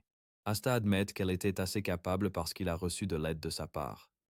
Cependant, ils ne s'entendent vraiment pas bien, c'est pourquoi beaucoup les qualifient de mauvais amis. Asta sourit en entendant cela et exprime sa joie que Dahlia ait rejoint la classe cette année-là. Une fois que Dahlia monte sur scène, Jaira appelle le représentant de la division des arts martiaux, Paul. Aucun autre nom n'étant annoncé, Asta pense que ce type ne vient pas d'une maison noble. En plus de cela, Asta ne pense pas non plus que l'autre type vienne d'une famille prestigieuse. Une fois que les deux ont terminé de prêter serment, ils commencent à retourner à leur siège. Jaira révèle ensuite qu'elle va présenter les professeurs qui enseigneront la classe. Elle invite les professeurs à venir un par un. Alors que Dahlia descend les escaliers, elle regarde directement vers l'endroit où Asta est assis, le choquant car la fille semble établir un contact visuel avec lui. Soudain, Dahlia rate une marche, ce qui la fait tomber dans les escaliers, s'humiliant ainsi. Juste à ce moment-là, le professeur Perrin des principes de base de la magologie apparaît sur scène. Asta se rend compte qu'il est assez différent de Wenjie, mais il décide d'attendre un peu plus longtemps avant de tirer sa conclusion. Après la cérémonie, Jira dit aux étudiants de suivre leurs accompagnateurs jusqu'à leur dortoir assigné. Damien se réveille enfin et Asta décide de lui faire une blague en disant qu'il a été expulsé après avoir été surpris en train de dormir. Damien entend cela et crie de toutes ses forces sans se soucier de rien. Asta regrette presque sa décision de lui faire une farce alors qu'il se dirige vers son dortoir, car il ne s'attendait pas à ce que Damien crie de cette manière. Asta arrive finalement dans sa chambre de dortoir et il est impressionné par son apparence. Dans le coin de la pièce, il y a des fournitures pour simplifier la vie des étudiants. Alors qu'il range ses affaires, son colocataire Paul entre. Asta est surpris de voir Paul paraître si froid, comme s'il ne se souciait de rien. Paul ouvre alors la bouche pour dire à Asta qu'il serait bon pour eux de vivre tranquillement car il n'est pas là pour se faire des amis. Paul dit à Asta qu'il ne se préoccupe pas de ses affaires. Tant que cela ne l'affecte pas, il s'en fiche des affaires. En fait, il préférerait qu'ils arrêtent de parler après les présentations. Et Asta, qui n'a jamais peur de personne, engage un concours de regard avec Paul. Asta reste silencieux et cela déclenche Paul qui exige de savoir pourquoi Asta ne lui donne pas de réponse. Au fond de lui, Asta pense à quel point Paul peut être compétent car on dit qu'il est entré en tant que meilleur élève. Asta décide de le tester et fait une fausse charge vers lui pour voir sa réaction. Paul attrape immédiatement son épée et Asta remarque que sa posture est plutôt bonne. De plus, la position de son épée montre aussi qu'il sait ce qu'il fait. Juste à ce moment-là, Asta entend la voix de Damien l'appeler de l'extérieur. Asta sourit comme s'il n'avait rien fait et dit à Paul qu'il est libre de faire ce qu'il veut puisqu'ils s'occupent chacun de leurs affaires. Asta taquine Paul en disant qu'il pourrait commencer à chanter après minuit. Après avoir agité Paul et l'avoir laissé perplexe, Asta sort de la pièce. Asta rencontre Damian qui lui demande avec enthousiasme qui est son colocataire. Asta répond qu'il ne sait pas, ce qui choque Damian. Damian décide de ne pas insister davantage et propose qu'il fasse le tour de l'académie puisqu'il y a beaucoup de choses à voir. Damian veut qu'ils explorent tout dès le premier jour. Apparemment, l'académie est vaste, c'est pourquoi il est conseillé aux étudiants de se familiariser avec le plan pour ne pas se perdre pendant leur séjour à l'académie. Même si cela semble stressant, Asta est partant car il a aussi quelque chose en tête. Asta veut savoir combien de dépanneurs se trouvent dans l'académie. Avec cela, les deux commencent à défiler dans l'académie. Ils trouvent bientôt un lac et Damian exprime son incrédulité comme toujours. Asta se rend compte que Lancy était coincé avec Damian parce qu'il agissait toujours comme un vrai bébé. Fatigué de l'entendre se plaindre, Asta dit à Damian de demander à sa famille de lui faire un lac puisque leur domaine en manque un. Asta explique qu'il suffit de creuser le sol et d'y verser de l'eau. Damian est intrigué par l'idée et il révèle avec enthousiasme qu'il dira à sa famille de faire le lac encore plus grand que celui qu'il est en train de regarder. En pensant à quel nom donner au lac, il propose sang, sueur et larmes. Il trouve bientôt une statue au look sympa et Asta dit à Damian de demander à sa famille d'en faire une pour lui aussi. Asta continue de remplir sa tête avec plusieurs idées et il suggère même qu'il le fasse sous la forme d'un dragon car les écailles seront magnifiques. De retour à la maison, Lancy ressent des ondes vraiment étranges, ce qui la pousse à se demander ce qui pourrait être mal. Après avoir marché pendant un bon moment, Asta suggère qu'ils retournent au dortoir, et Damian est d'accord. Pendant qu'ils faisaient du tourisme, Asta a compté 7 dépanneurs. Il décide de prendre en compte les dépanneurs qu'il n'a pas identifiés pour en faire un total de 10. Avec ses calculs minutieux, il en déduit que le laboratoire de Perrin est situé dans la deuxième salle dédiée à la magie. Il comprend rapidement que les dépanneurs sont à la poursuite de Perrin. Puisque Declan avait déjà compris que 1G avait des alliés, ils auraient commencé à soupçonner Perron. Donc, comme il est dans la région, Asta se demandait pourquoi il ne suivait pas Perron, mais il a réalisé qu'ils avaient agi juste à temps. Asta décide de prendre les choses en main pour savoir dans quelle mesure les dépanneurs sont informés. Asta se place dans la position idéale pour entendre 2 dépanneurs parler. Le dépanneur 1 dit aux 2 que le quartier général a émis une directive d'urgence et qu'ils doivent se rassembler au nid de la cible. Le dépanneur 2 demande si leur cible est la principale ou la secondaire, et le premier lui dit qu'ils vont après la secondaire. Ils prévoient de livrer leur objectif à la cible secondaire avant minuit. Le dépanneur 2 comprend que, puisque Wenji a fait son mouvement, Perun est leur cible. Cependant, le dépanneur est inquiet à propos des professeurs de l'école, disant qu'ils ne sont pas à la hauteur. Le dépanneur explique ensuite que Declan ne viendra pas lui-même. Mais avant qu'il ne commence à paniquer, il informe tout que le démon de feu Callahan se joindra à eux. Cela choque tout car Callahan est le vice-chef du mage-corps de Declan, le joyau rouge. Cela signifie essentiellement que leur opération est couverte, et cela leur indique que Declan est prêt à tout pour la mission. En même temps, cela signifie que les dépanneurs sont en danger car ils seraient prêts à se sacrifier juste pour s'assurer que la mission réussisse. Bien que les deux soient inquiets, ils doivent faire leur travail. Ils quittent leur position pour rejoindre l'équipe, juste pour s'assurer qu'ils sont assez nombreux, si besoin. À leur insu, Asta a tout entendu et est surpris que Callahan, parmi toutes les personnes, participe également à la mission. Asta se souvient que Callahan n'est pas un novice qu'il faut prendre à la légère car, à l'époque où il était encore un dépanneur, Callahan était déjà à son apogée. Après que la famille Declan ait misé sa survie sur une bataille contre la famille Blendor, Callahan est resté loyal à la maison en déclin, ce qui montre son niveau de dévouement. Bien que ce soit dangereux maintenant, il a atteint son sommet après la guerre contre la famille Blandor. Il a marqué l'histoire comme mage de guerre avec son feu mortel presque imparable. Comme Callahan va venir, Asta se rend compte qu'il est important de le capturer. Il se souvient que la magie de Callahan est l'un des arts de la flamme de Declan. Même si les risques sont relativement élevés, Asta est convaincu que la récompense dépasse largement le risque. Asta est satisfait de la manière dont les choses se déroulent pour lui. Cependant, un élément crucial demeure. C'est le fait que la thèse qu'ils recherchent tous est en sa possession, et non avec Perron. Puisque les dépanneurs continuent de poursuivre Perrin, il commence à se demander si la thèse qu'il a est fausse. Cela lui indique également que la thèse qui doit être livrée ce jour-là n'est rien d'autre qu'un faux. Plus tard, dans le dortoir, Paul s'habille, et il s'avère qu'il est en réalité l'un des dépanneurs. Il est persuadé qu'Asta est en train de dormir, mais à son insu, l'Asta qu'il observe n'est rien d'autre qu'un simple mannequin. Perrin est dans son bureau lorsqu'il ressent la présence des dépanneurs parce qu'ils ont empiété sur son territoire. Il se demande pourquoi les dépanneurs sont si audacieux pour entrer dans l'académie. C'est alors qu'il réalise que le dépanneur qui s'approche de lui est un mercenaire, et à sa grande surprise, c'est Paul. Il parvient à le reconnaître facilement grâce à son aura et lui donne un conseil en lui disant de raffiner les traits de son éther la prochaine fois. C'est-à-dire s'il y a une prochaine fois pour lui. Paul lui remet alors une enveloppe et Perron comprend enfin que c'était Wenji. Il se demande quel genre de tour Wenji est en train de jouer, les différents types de tours qu'il utilise actuellement. Soudain, la porte explose et Callahan entre dans le bureau, laissant la peur sur le visage de Paul. Tandis que Perrin reste calme, Callahan voit que Paul est terrifié par lui, ce qui signifie qu'il sait ce qu'il peut faire. Callahan se tourne vers Perrin, demandant s'il a entendu parler de lui, mais Perrin répond froidement non. Perrin se lève enfin de sa chaise, disant à Callahan d'en venir au fait.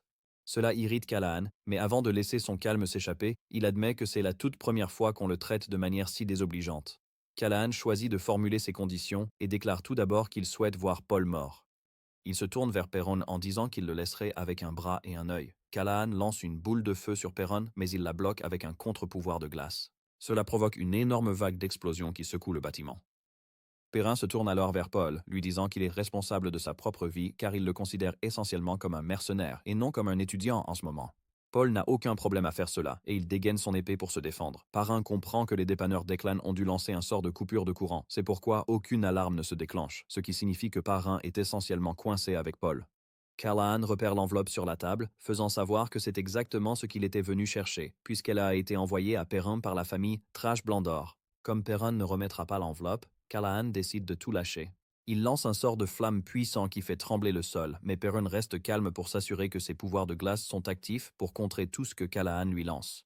À ce moment, les autres dépanneurs interviennent, et Perrin se montre enfin sérieux en lançant une frappe dévastatrice menaçant presque de faire s'effondrer le bâtiment. Pendant ce temps, Asta observe de loin et réalise que les choses deviennent vraiment sérieuses, excitée à l'idée de voir de l'action. Après un moment, Asta met son masque, disant qu'il n'est pas Asta pour le moment, mais le dépanneur 1. Asta serre le poing pour prier la lune et lui demande de lui accorder la force d'être un bon dépanneur ce jour-là, même s'il n'a pas été le plus vertueux. Après sa prière, il bondit vers le champ de bataille où le bâtiment touché s'effondre déjà. Callahan, quant à lui, s'amuse follement à l'intérieur du bâtiment. Il est surpris qu'avec tout ce qu'il a fait, Paul soit encore en vie et il le félicite pour cela. Au fond de lui, Paul sait qu'il aurait été mort sans le talisman protecteur que Wenji lui a donné. Il ne savait même pas que c'était un talisman protecteur et il se considère chanceux de l'avoir sur lui. Perrine s'adresse à Paul d'un ton très froid, lui disant de s'écarter alors qu'il déclenche une puissante explosion de glace pour rivaliser avec l'explosion de feu de Callahan. Perrin tapote ensuite Paul sur l'épaule, lui disant qu'il a bien fait jusqu'à présent, ce qui signifie qu'il peut réellement lui faire confiance. Perrin montre alors l'un de ses traits puissants en infusant l'épée de Paul avec de l'éther, ce qui choque Paul. Perrin lui demande s'il peut continuer à bloquer les attaques entrantes, et Paul répond oui, aussi longtemps qu'il en aura besoin. Paul comprend qu'ils ont déjà dépassé le point de non-retour, et s'il ne peut pas tenir bon, il est sûr d'être mort. Callahan est impressionné par leur duo soudain, car un mage et un garde sont exactement ce dont il avait besoin pour se battre. Callahan projette une autre boule de feu, et cette fois-ci, l'épée de Paul le trahit. Projeté violemment contre le mur, Perrin réalise qu'avec Paul désormais hors jeu, il doit véritablement se concentrer. Apparemment, lorsque la quantité de mana présente dans la nature est limitée et que deux êtres autoritaires émettent des ordres en même temps, une lutte pour le contrôle commence entre ces entités. Perrin veut voir combien de dégâts Callahan peut encaisser de sa part. Comme Perrin demande un duel, Callahan est plus qu'heureux de lui faire plaisir. Les deux libèrent leur puissance pour se frapper mutuellement, et le bâtiment subit le plus de dégâts. Il s'effondre et Paul tombe après avoir perdu l'équilibre. En tombant, tout ce qu'il peut voir, ce sont deux monstres s'affrontant sans retenue. Paul finit par s'écraser au sol, se demandant pourquoi il a rejoint le combat en premier lieu, alors qu'il n'est pas du tout à leur niveau de puissance. Pendant ce temps, les dépanneurs au loin sont complètement stupéfaits par le niveau de destruction que les deux créent. Sans réfléchir à deux fois, ils comprennent qu'ils vont être écrasés s'ils essaient d'interférer. Juste au moment où ils pensent être en sécurité, Asta apparaît par derrière, les éliminant davantage, provoquant un état de panique parmi eux.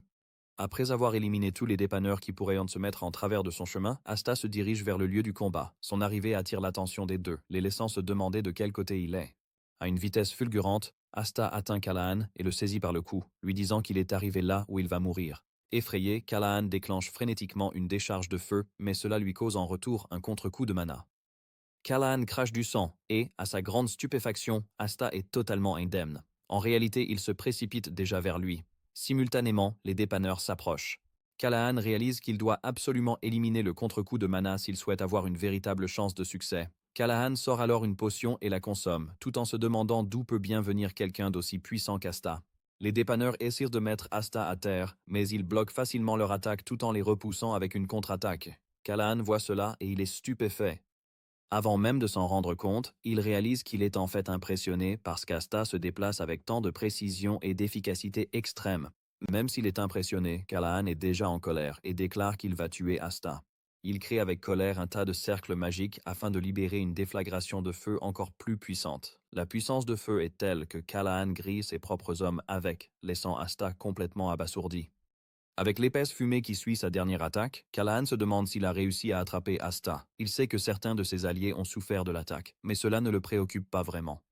Il est concentré sur l'accomplissement de la mission, ne se souciant pas de ceux qui meurent dans le processus. Après être resté sur ses gardes pendant quelques secondes et n'ayant rien vu, il suppose qu'Asta est mort. Il commence à esquisser un sourire, croyant qu'il a exagéré sans véritable raison. Il se rend compte qu'il va prendre l'avantage sur Perrin s'il parvient à s'allier avec les autres dépanneurs. Soudain, son sang se glace lorsqu'il entend la voix d'Asta au loin, lui demandant s'il a fait de son mieux lors de sa dernière attaque. Asta dit qu'il connaît le genre de personne qu'est Callahan, c'est pourquoi il a rapidement compris qu'il sacrifierait certains de ses hommes si cela signifiait se débarrasser de lui aussi. Debout au-dessus, Asta pointe son cercle magique vers lui, disant qu'il va mourir à cause de ses actes. Asta libère sa balle de mana et sans moyen de l'éviter, Callahan voit l'attaque arriver droit sur lui. La balle de mana frappe Callahan directement à la tête, perçant son crâne comme une balle de gros calibre. Après avoir réussi à éliminer Callahan, Asta admet qu'il était assez impressionnant car tout autre mage serait mort dès la première attaque surprise. Il avoue que les attaques de Callahan étaient aussi mortelles que jamais, mais sa dernière attaque a en réalité joué en sa faveur. Asta sait qu'il aurait certainement perdu si Callahan s'était allié au dépanneur pour l'engager dans une guerre d'usure. Même s'il devient plus mortel, la réserve de mana d'Asta reste faible, ce qui n'est pas impressionnant, c'est le moins qu'on puisse dire. Asta s'approche alors du corps de Callahan pour le fouiller. Il tombe sur Luck et trouve son grimoire, c'est ce qu'il cherchait. Apparemment, la plupart des mages de combat ne font confiance à personne, c'est pourquoi ils portent eux-mêmes leur grimoire. Même si la pochette spatiale a un sort de reconnaissance de propriétaire intégré, Asta n'est pas inquiet car il peut trouver un moyen de défaire le sort plus tard. À ce moment, Perrin arrive, et Asta lui dit qu'il est en retard à la fête. Parrain explique qu'il s'occupait des petites frites restantes. Parrain demande alors à Asta s'il est parmi ceux qui le poursuivent, mais Asta l'invite à réfléchir, car il vient de tuer un des hommes de Declan, ce qui devrait lui indiquer de quel côté il est. En entendant cela, Perun comprend que c'est Wenjie qui a envoyé Asta, et il baisse enfin sa garde. Cependant, Parrain est confus quant à la raison pour laquelle Paul l'a approché.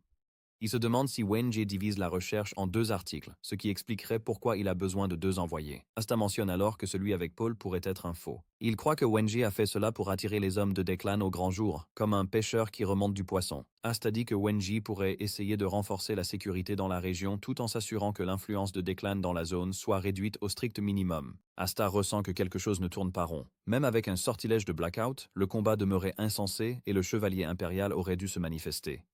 Cela ne peut signifier qu'une seule chose, c'est que les chevaliers ont également été soudoyés par Declan. Perrin demande alors à Asta s'il est le messager, et Asta répond à sa question en sortant la thèse et en la lui remettant. Après l'avoir récupérée, Perrin demande à Asta s'il sait ce qu'il y a à l'intérieur, et Asta répond qu'il n'est pas idiot, donc il sait. Perrin se lève prudemment, et Asta lui assure que cela ne le dérange pas de se battre contre lui, mais qu'il devrait réfléchir à 2 fois à sa décision, car elle déterminera s'il vit ou meurt. Parrain convient qu'Asta a un bon argument, puis il demande à Asta s'il y a quelque chose qu'il souhaite en retour. Asta est confus par cela, et Parrain explique que Wenjie ne fait confiance qu'aux personnes qui lui ressemblent. Comme il est similaire à Wenjie, Parrain croit qu'il doit gagner sa confiance en lui donnant quelque chose en retour. Asta réfléchit un instant avant de dire à Perrin ce qu'il veut, et il dit qu'il veut un livre. Cela paraît un peu déroutant pour Perrin, et Asta clarifie son intention de construire une immense tour. Asta poursuit en expliquant qu'il y déposera des ouvrages que chacun pourra consulter. Il dit alors à Perrin qu'il aimerait un livre écrit de son point de vue sur la science arcanique. Perrin est choqué d'entendre cela, mais il assure à Asta qu'il s'en occupera. Après leur brève conversation, Asta dit qu'il est temps pour lui de partir, mais Perrin lui demande comment ils sont censés rester en contact. Asta sort alors un cristal de communication et le remet à Perrin. Il lui dit que les 2 moitiés sont liées, donc si l'une se brise, l'autre se casse aussi. Il dit à Perrin de briser un éclat pour l'appeler et d'en briser plusieurs s'il y a un problème. Après avoir expliqué l'utilisation du cristal, il disparaît dans les airs. Peu après, les chevaliers impériaux sont venus sécuriser la zone. Ils ont aussi évacué les étudiants de l'académie au cas où une autre attaque surviendrait. Dans le processus, Asta a pu se fondre parmi les étudiants. Il retrouve Damian qui lui demande où il était. Asta répond qu'il s'occupait de quelque chose. Pendant ce temps, Asta pense qu'avec l'événement récent, la famille Declan va se retirer un peu. Tandis que Damian essaie de le faire parler, Asta se demande toujours pourquoi son sigil a réagi pendant la bataille. Il a senti une puissance résonner à travers la barrière en bloquant l'attaque de Callahan, et c'est quelque chose qui ne réagit pas les jours normaux. Cependant, Asta est reconnaissant car le sceau l'a aidé à bloquer la contre-attaque de Callahan. Asta essaye de se souvenir de ce qui s'est passé et il réalise enfin qu'il s'agit du phénomène de rejet. C'est une technique souvent utilisée par les mages pour empêcher le lanceur d'être blessé par sa propre magie. Asta est si troublé et confus qu'il ne sait même pas quand il a parlé à voix haute. Cela attire l'attention de Damian, qui lui demande ce qu'il veut dire par ne pas comprendre. Damian exige de connaître le secret qu'Asta cache. Asta ignore Damian et continue de se demander pourquoi le sceau a réagi à ce moment précis et ce qui aurait pu le déclencher. Néanmoins, Asta se rend compte qu'il doit mener plus de recherches. Il croit qu'il va obtenir des indices à la bibliothèque de l'académie. Asta vaque à ses occupations lorsqu'un étudiant l'interpelle soudainement par son nom, se présentant comme Chen Bi. Asta ne prend pas le gars au sérieux jusqu'à ce qu'il mentionne qu'Asta est un très bon combattant. Asta est immédiatement partagé entre l'idée de tuer Chen Bi. Étant donné qu'il connaît déjà son identité, nous le laissons tranquille. Avant qu'Asta puisse conclure sa décision, Chen Bi mentionne quelque chose qui lui sauve la vie. Il dit que le combat qu'Asta a eu avec la division de combat lors de la cérémonie d'entrée lui a laissé une impression. Asta réalise finalement qu'il n'a gagné que le respect des étudiants alors qu'il pensait avoir laissé une mauvaise impression. Asta essaie d'être modeste en disant à Chenbei que le type qu'il a combattu manquait d'éther, mais que les choses seraient différentes s'il se battait à nouveau. Chenbei se gratte la tête nerveusement, mais il continue de suivre les deux, disant qu'il aimerait rester avec Asta. Chenbei sourit, disant qu'il ne s'est pas encore rapproché de quelqu'un et qu'il est étrange pour lui de rejoindre d'autres groupes. Même si Asta n'est pas entièrement à l'aise avec cela, il dit à Chenbei de faire ce qu'il veut. Chenbei est heureux d'entendre cela car il s'attendait à ce qu'Asta le repousse. Chenbei ne perd pas de temps et engage une série de conversations avec Asta, ce qui donne à Asta un certain sentiment de normalité car il a affaire à des fous depuis son retour dans le temps. En gros, il avait même oublié ce que cela fait d'être normal. Pour clore sa vie ordinaire, Asta pense qu'il doit s'installer pleinement à l'académie. Dès leur tout premier jour de cours, Damian se plaint déjà de sa grande fatigue. Chenbei apparaît aussi momentanément. Chenbei ne peut pas croire qu'il soit obligé d'assister au cours après tout le chaos qui s'est produit la veille, et Asta est d'accord avec lui, disant que c'est dur. D'après ce qu'Asta a rassemblé, il peut voir que Chenbei ne vient pas d'une famille aisée, mais il ne semble pas être quelqu'un de timide. En fait, il semble être du genre joyeux. À ce moment-là, Chenbei mentionne que leur professeur principal de M3 est le professeur Jaira. Asta est confus car il n'a jamais entendu ce nom auparavant, et Chenbei lui explique que Jaira est une grande pointure. Apparemment, elle a déjà massacré seule une horde de trolls. Juste alors, Jaira entre dans la salle et Asta se rappelle aussitôt d'elle lors de la cérémonie d'entrée. Jaira se tient devant la classe et se présente à nouveau. Elle leur explique que le chaos qui s'est produit à l'école la veille n'a aucun lien avec eux et qu'ils sont tous libres de poursuivre leur apprentissage. Jaira informe les élèves que, avant toute autre chose, ils vont passer un test d'évaluation de leur mana. Ce test a pour but d'évaluer à la fois la quantité ainsi que la qualité de leur mana. Jaira leur demande ce qu'ils jugent le plus important. L'une des étudiantes, une fille nommée Argan, lève la main pour répondre à la question. Elle dit qu'il n'y a pas de réponse définitive à la question car si l'on possède déjà un certain niveau de mana, elle croit que le mana est plus important. Jaira demande alors de connaître la raison de sa réponse. Elle donne un exemple en disant que lorsqu'on affronte un mage de puissance égale, celui qui possède une qualité de mana supérieure aurait naturellement l'avantage. Lorsqu'Asta entend cela, il réalise que la fille parle essentiellement de la réponse du manuel. Avec l'expérience qu'il a, Asta sait que la qualité du mana affecte la précision, la stabilité et la puissance des sorts. En gros, avoir une tonne de mana est inutile si le mage ne peut pas toucher sa cible. Jaira semble totalement déçue par la réponse qu'elle a reçue, et cela se lit sur son visage. Elle demande alors à connaître la famille d'Argan, et elle répond qu'elle fait partie de la maison du baron Pelham. Jaira a l'air absolument dégoûtée, disant qu'elle s'en doutait déjà. Cela laisse Argan dévasté, les larmes aux yeux. Jaira pose alors à nouveau la question à la classe, mais personne n'est prêt à subir le même sort qu'Argan. Soudain, elle désigne un étudiant, Hypel, le surprenant. Il se lève nerveusement et, ne connaissant pas la réponse, il opte simplement pour la quantité de mana comme étant la plus importante. Hypel mentionne qu'en grande bataille, la quantité totale de mana peut avoir plus d'impact. Asta est en partie d'accord, disant que parfois la quantité prime sur la qualité. Essentiellement, les deux sont vitaux, mais cela dépend de la variable sur laquelle ils opèrent. Tout comme Argan, Jaira est déçue de la réponse qu'elle a reçue, et elle réserve à Hypel le même traitement qu'Argan a reçu. Jaira n'est pas prête à céder tant qu'elle n'a pas une réponse satisfaisante, et elle continue d'interroger les élèves un par un. La classe murmure déjà sur combien elle est agaçante car elle les stresse dès le premier jour d'école. D'autre part, Asta réfléchit déjà à quelle réponse pourrait satisfaire la question de Jaira. C'est alors que Jaira mentionne qu'elle a déjà entendu tout ce qui devait être dit et elle admet qu'ils étaient tous proches de la réponse. En réalité, il n'y avait pas de bonne réponse dès le début, et elle ne cherchait pas une réponse exacte. Jaira leur demande alors si leur réponse venait vraiment du cœur ou s'ils tentaient juste de dire ce qu'elle voulait entendre. Jaira leur rappelle qu'un mage ne doit pas perdre sa conviction, peu importe le moment ou le lieu. De plus, ils ne doivent pas se laisser influencer par la tentation et doivent avoir la force de maintenir leur volonté jusqu'au bout. Elle leur demande alors si, avec la réponse qu'ils lui ont donnée, ils peuvent qualifier leur état d'esprit de celui d'un véritable mage. Jira leur dit la chose la plus importante, en disant qu'ils doivent devenir de vrais mages. Avec ce message transmis, Jira les exhorte à garder le message près de leur cœur. À la fin, Asta réalise qu'il avait raison et conclut que la dame a une manière vraiment étrange d'enseigner. Une fois venu le moment du test de mesure de mana, la première personne qu'elle appelle est Argan. Jaira la surprend en disant qu'elle va être la représentante de la classe. Jira admet que sa réponse précédente était impressionnante et, en tant que représentante, elle enregistrera la mesure. Asta est choquée de voir cela et comprend comment Jira enseigne à ses élèves, tout en restant fidèle à lui-même. Asta était totalement impressionné. Les élèves sont surpris de voir l'équipement, qui est réputé être très difficile à obtenir. Jaira sait que la plupart d'entre eux n'en ont jamais vu auparavant et elle sourit malicieusement, disant qu'il est temps de connaître leur niveau de mana. Le but entier du test est de découvrir s'il y a un monstre parmi eux. Jaira explique qu'il est assez simple d'utiliser l'appareil pour montrer à toute la classe comment il fonctionne. Elle dit à Argan de poser sa main sur l'orbe de cristal et d'y canaliser son mana. Argan s'approche de la sphère et fait ce qu'on lui a dit, et l'appareil s'illumine très intensément. Cela la stupéfie et Jaira pointe vers l'indicateur principal. Parmi tous les indicateurs présents, elle dit que la qualité de la mana va de 1 à 10 et le niveau d'Argan est de 4, ce qui fait d'elle une jeune fille impressionnante. Apparemment, les étudiants de première année de l'an dernier avaient une moyenne de 3 sur l'indicateur. Argan rougit en entendant cela et remercie Jaira pour le compliment. Ensuite, Jaira dit que la prochaine étape est de mesurer la quantité de mana et elle doit juste verser son mana dans l'appareil pour la déterminer. Elle s'arrête à 17. Jaira dit que c'est aussi un score impressionnant car le dernier étudiant de première année avait atteint 15. Jira la félicite, disant qu'elle semble être une jeune femme travailleuse avec ce score incroyable. Cela fixe tout de suite la norme pour les autres étudiants qui commencent à espérer obtenir aussi de bons résultats. Asta, quant à elle, peut déjà voir qu'Argan deviendra quelqu'un de bien. Jira prend bientôt congé car elle a quelque chose à régler, mais elle demande à son professeur assistant de continuer avec la mesure. Les étudiants commencent à sortir un par un pour vérifier leur potentiel avec la mesure. Ils savent tous où ils manquent et où ils doivent s'améliorer. À ce moment-là, Chenbei s'approche d'Asta, l'incitant à se lever pour qu'il puisse mesurer son niveau de mana.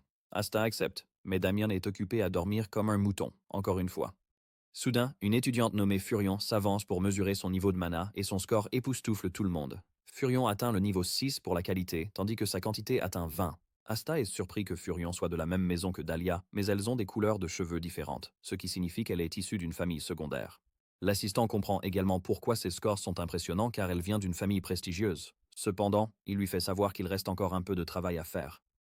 Quelques instants plus tard, Damien se réveille enfin de son sommeil, totalement confus quant à ce qui se passe. Asta lui dit d'abord de retourner dormir, mais il change d'avis et lui dit qu'ils sont en train de mesurer le mana. Damien semble peu intéressé et demande pourquoi ils mènent l'expérience en premier lieu. Asta dit qu'il n'en a aucune idée, mais puisque cela ne leur coûte rien, ils pourraient tout aussi bien vérifier car cela se passe pendant le cours. Damien s'enthousiasme vivement et s'exclame qu'il va tenter de mesurer son mana également. Asta n'en revient pas que Damien se précipite réellement et les gens commencent déjà à discuter de l'apparence juvénile de Damien. Asta a également gagné en popularité depuis qu'il a battu Exter. Parmi le groupe, Chenbei est le seul inconnu. Asta n'est pas content d'avoir été étiqueté comme un cogneur d'étudiants, alors que Damien était même celui qui était enthousiaste à propos de tout cela. Damien atteint la scène et l'enseignant l'encourage, lui disant d'essayer l'appareil. Après avoir vérifié ce qu'il doit accomplir, Damien effleure la sphère et dès que l'indicateur effectue la mesure, l'ensemble de la classe est stupéfait. Personne n'arrive à croire ce qui se déroule sous leurs yeux et même Furion est sur le point de se tordre le cou en fixant intensément le tableau. Damien est essentiellement dans la catégorie de ceux que l'on appelle des monstres. Il a une qualité de mana de niveau 9 tandis que sa quantité de mana est de 67. Parmi tous dans la salle, Asta est le seul à ne pas être surpris le moins du monde. Asta comprend que tout le monde se fige en présence de la grandeur. Asta est conscient que Damien est un génie, mais il ne s'attendait pas à ce qu'il pulvérise complètement les records. Damien, comme d'habitude, ne connaît même pas les implications de ce qu'il vient de faire et il commence à demander si son score est considéré comme élevé. Asta comprend enfin comment Damien est devenu un monstre. Cependant, il est presque sûr que Damien aurait été une meilleure personne qui aurait pu changer le monde s'il avait suivi le bon chemin. Cette fois-ci, il est là pour l'encadrer et s'assurer qu'il prend la bonne voie. C'est parce que la famille Blandor est la seule qui peut rivaliser avec Declan. Asta prévoit de faire transcender Damien au-delà d'un niveau qu'il pensait impossible. Le professeur a ensuite exhorté Damien à ne pas laisser le score lui monter à la tête car il doit encore travailler dur. Damien assure le gars qu'il en est conscient. Damien se précipite vers Asta en lui demandant s'il a mesuré le sien, mais il répond que non. Damian l'incite à le mesurer et Asta sait que les élèves attendent déjà pour le comparer à Damian. Comme il n'a pas le choix, il s'approche de la balle et décide de rester discret pour s'assurer de ne pas attirer l'attention sur lui. Asta touche la balle après avoir ajusté le mana comme il le souhaite, mais il se rend vite compte que la balle est réglée si bas, ce qui signifie que son petit mana a fait quelque chose de fou. Le système lit initialement 10 pour Asta, mais la machine s'éteint soudainement en affichant un message d'erreur parce que le seuil a été dépassé. Damian célèbre avec enthousiasme, mais Asta dit rapidement au professeur qu'il pourrait devoir refaire le test car la machine a mal fonctionné. Damian est le seul à savoir qu'Asta essaye simplement d'être modéré. Le professeur réinitialise alors la machine, et cette fois, Asta règle son mana si bas qu'il n'affiche que 3 pour la qualité et 15 pour la quantité. Les étudiants le croient tout de suite, comme Asta le voulait. Asta est content d'avoir réussi. Cependant, Damian n'est pas content de ce qui s'est passé, et il jure même. Au premier département de magie, Jera se tient dans son bureau pour observer la reconstruction du deuxième hall des mages. Quelques instants plus tard, l'assistant professeur, Yervi, arrive avec les relevés de mesure de mana. Jera examine les résultats et parle des scores qui attirent son attention, et elle dit que Damian va avoir besoin de conseils. Soudain, ses yeux tombent sur le score d'Asta, et elle réalise qu'il y a eu un nouveau test à cause d'un message d'erreur. Au moment où elle voit cela, elle comprend qu'Asta n'est pas un enfant ordinaire et qu'elle doit le surveiller.